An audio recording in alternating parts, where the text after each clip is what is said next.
ये चीज करनी चाहिए, कैसे करेंगे? सही बात है।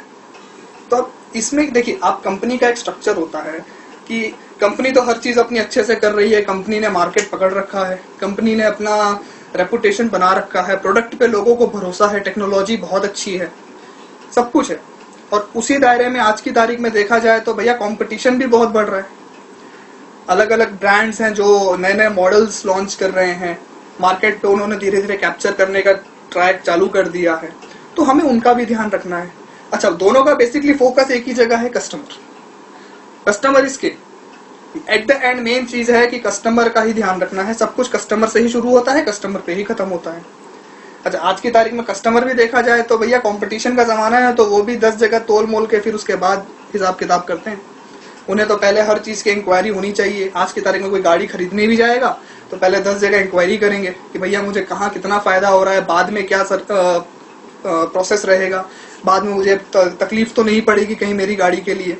भाई उनका पैसा है, उन्हें चिंता होगी ही होगी अगर वो कहीं इन्वेस्ट कर रहे हैं तो कस्टमर डिमांडिंग होना ही होना है। आज की तारीख में कंपटीशन बढ़ना ही बढ़ना है। तो इन सब चीजों को हम कहाँ से हैंडल कर सकते हैं, या हम इनमें से अपना बेस्ट कैसे दे सकते हैं, वो दायरा आता है नेटवर्क। बिकॉज कंपनी ने अपना काम तो कर दिया, उन्होंने प्रोडक्ट अच्छा बना दिया, टेक्नोलॉजी बढ़िया दे दी, प्रोडक्ट फेमस भी हो रहा है, सेल्स भी अच्छी हैं, बट वो एट द एंड डिपेंड करता है नेटवर्क के ऊपर। अगर नेटवर्क अपना ध्यान नहीं देगा तो कस्टमर डिससेटिस्फाइड होगा एट द एंड। अच्छा, कस्टमर डिससेटिस्फाइड होगा तो कस्टमर ये नहीं बोलेगा कि भैया फलाने डीलरशिप में या फलाने नेटवर्क की वजह से मुझे प्रॉब्लम आ रही है। कस्टमर ब्लेम करेगा कि भाई हीरो कंपनी की वजह से प्रॉब्लम आया, प्रोडक्ट अच्छा नहीं था, सर्विस अच्छी नहीं मिली। तो यही है कि कंपनी और कस्टमर के बीच में जो लिंक है वो है नेटवर्क, और नेटवर्क से ही हम किसी की रेपुटेशन बढ़ाते हैं, किसी की रेपुटेशन घटाते हैं। अगर नेटवर्क यानी डीलरशिप से काम बढ़िया होगा, कस्टमर खुश होगा, तो डेफिनेटली बोलेगा कि नहीं कंपनी बहुत अच्छी है, वहां के लोग बहुत अच्छे हैं, वो लोग काम बहुत बढ़िया से करते हैं, कस्टमर का ध्यान देते हैं। तो ये चीज एट द एंड बहुत जरूरी होती है। कंपनी तो अपना काम कर रही है, कस्टमर अपनी जगह सही है, बट इन दोनों चीजों के बीच में बैलेंस करने वाली चीज है नेटवर्क। तो हमें उस नेटवर्क के प्रोसेस पे ध्यान देना बहुत जरूरी है। जब तक हम अपना प्रोसेस ठीक नहीं करेंगे, हम अपनी काम करने का तरीका, एक चेंज बोलते हैं, कल्चर चेंज है, एक कल्चर हम जब तक अपना नहीं बदलेंगे तब तक हमें कोई फायदा नहीं होगा। हम 8 घंटे मेहनत करते रहे और उसके बाद भी रिजल्ट नहीं आएगा तो फायदा नहीं है उसका, ठीक है। तो इन सब चीजों को सोचते हुए कंपनी ने सोचा है कि भाई अब इंडिया में तो हमारा नेटवर्क मार्केट अच्छा है, सेल्स हमने बढ़ा दी है, बट हम कस्टमर को एक क्लास देना चाहते हैं। बाकी कॉम्पिटिटर्स के मुकाबले हम उन्हें एक स्टैंडर्ड देना चाहते हैं कि एक कस्टमर जब डीलरशिप में आए तो उसे लगे कि नहीं भैया यहाँ कुछ बात है, कुछ अलग है। उसके लिए हमने एक प्रोग्राम डिजाइन किया है जिसका नाम है वी लीड, ठीक है। वी लीड हमारा एक हथियार है जिसके जरिए हम अपना नेटवर्क स्ट्रॉन्ग कर सकते हैं एंड कस्टमर को एक उस लेवल का एक्सपीरियंस दे सकते हैं जो कस्टमर ने कभी एक्सपेक्ट ना किया।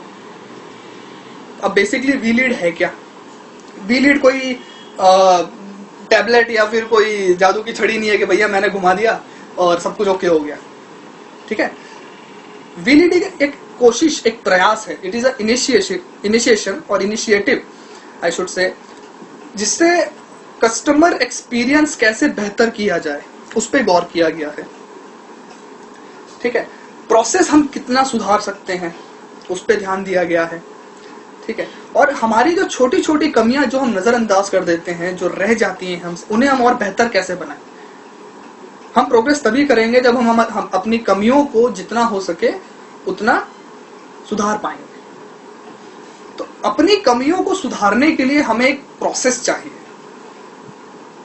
वो प्रोसेस कैसे किया जाए, वो प्रोसेस कैसे समझा जाए, इन सब चीजों पर ध्यान रखते हुए वी लीड एक प्रोग्राम है जिसमें बेसिकली 2 चीजें आती हैं। एक प्रोसेस ओरिएंटेशन कहा जाता है, जिससे एक जो काम करने का तरीका है वो बेहतर हो। इसके बाद ये होना चाहिए, इसके बाद ये होना चाहिए। हमको सबको पता है कि हाँ सर इसके बाद ये होगा, गाड़ी रिसीव होगी, उसके बाद आगे फ्लोर में जाएगा, वॉशिंग में होगा, वॉशिंग से जाके फ्लोर में आके काम हो जाएगा, पता हमें सब है। बट उसको हमें सही तरीके से करके उसका रिजल्ट कैसे लाना है, इन सब छोटी छोटी चीजों पे हमें ध्यान देना है। That is process orientation. Process orientation के अंदर अगर हमें कहीं खामी रह जाती है या कहीं पे हम ध्यान नहीं दे पाते हैं, तो वो सब चीजें नोटिस करना बहुत जरूरी है। अच्छा, एट द एंड इसका रिजल्ट क्या आएगा? जब हम प्रोसेस ओरिएंटेशन प्रॉपरली करेंगे तो हमारा कस्टमर सेटिस्फैक्शन ऑटोमेटिकली अच्छा हो जाएगा। कस्टमर सेटिस्फैक्शन ऑटोमेटिकली अच्छा होगा तो फिर हमें तो फायदा ही फायदा है और हमें चाहिए ही नहीं कुछ। पर इस चीज को करने के लिए हमें क्या करना है, कैसे करना है, ये वी लीड का एक पूरा प्रोग्राम है। 8 दिन का पूरा प्रोग्राम है, उसके अंदर अलग अलग डेज में अलग अलग चीजें होनी है। तो वो मैं आपके साथ पूरा टाइम दूंगा उसके लिए। मैं 2 दिन हूँ यहाँ पे एंड उसमें हम लोग यही सब बातें करेंगे, कैसे करना है, हर एक इंडिविजुअल का रोल कहाँ क्या होगा, कैसे कहाँ कमी रह जा रही है, उन चीजों को कैसे सुधारना है, कैसे नोटिस करना है। हम इन सब चीजों पे डिस्कशन आज ये 2-3 दिनों में पूरा करेंगे। अच्छा, कॉम्प्रिहेंसिव कैपेबिलिटी बिल्डिंग एक ऐसी चीज है जो वी लीड के जरिए हम अपने अंदर बढ़ा सकते हैं। कैपेबिलिटी यानी हमारी क्षमता, हमें उन्हें कैसे बढ़ाना है। मैं आपको एक सीधा एग्जांपल दूंगा। आपने कोई बात बताइए कि एक एग्जांपल लें, अगर सिंपल सी चीज है, 30 सेकंड के अंदर आप कितनी तालियां बजा सकते हैं बताइए।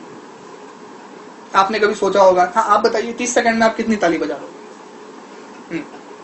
ठीक है, 40 से 50। ठीक है, आप कितनी बजा लोगे? 30-35 एवरेज। ठीक है, आप कितनी बजा लोगे? ठीक है, चलिए हम एक छोटा सा एक्सरसाइज करेंगे। मैं आप लोग को 30 सेकंड देता हूं और उसमें आप जितनी तेजी से तालियां बजा सकते हैं, जितना एफर्ट आप लगा सकते हैं, मैक्सिमम जितनी फटाफट बजा सकते हो बजाओ, और हर कोई अपने इंडिविजुअल तालियां गिनेगा। ठीक है, चलो, योर टाइम स्टार्ट्स नाउ। ठीक है, ओके, आपने कितनी बजा ली? 120। आपने 144, गुड। आपने 155, वेरी गुड। चलो, आपने कभी सोचा था इस चीज का कि आप 40 बोल रहे थे, आपने 140 बजा ली। आप 30 बोल रहे थे, आपने 150 बजा ली। आप 35 बोल रहे थे, आपने 155 बजा ली। डिफरेंस देख रहे हो आप? ये डिफरेंस है। आपको लगता था कि आपकी क्षमता 30, 40, 35 के आसपास है, बट एक्चुअली जब आपने उसे इंप्लीमेंट किया, you got 5 times more than that. ये चीज है, जब तक आप अपनी क्षमता का तुलना नहीं करोगे, अपनी क्षमता को टटोलोगे नहीं, तब तक आप आगे नहीं बढ़ पाओगे। काम सबको पता है क्या करना है, हमें पता है हमें कैसे करना है, बट हम कर नहीं पा रहे या हम कर नहीं रहे। इन सब चीजों पे ध्यान देना बहुत जरूरी है। अब इसके लिए हमें क्या करना होगा? हमें अपना कल्चर चेंज करना होगा। अब कल्चर का ये मतलब ये नहीं है कि अब तक जो करते आ रहे थे वो सब छोड़ के हम कुछ और ही करने लग जाए। कल्चर का मतलब क्या है? कल्चर सिंपल चीज होती है। कल्चर क्या लगता है आपको? कल्चर क्या होगा? ठीक है, वेरी गुड। हाँ, कल्चर सिंपल लैंग्वेज में अगर मैं बताऊं तो कल्चर सिर्फ रिलेशनशिप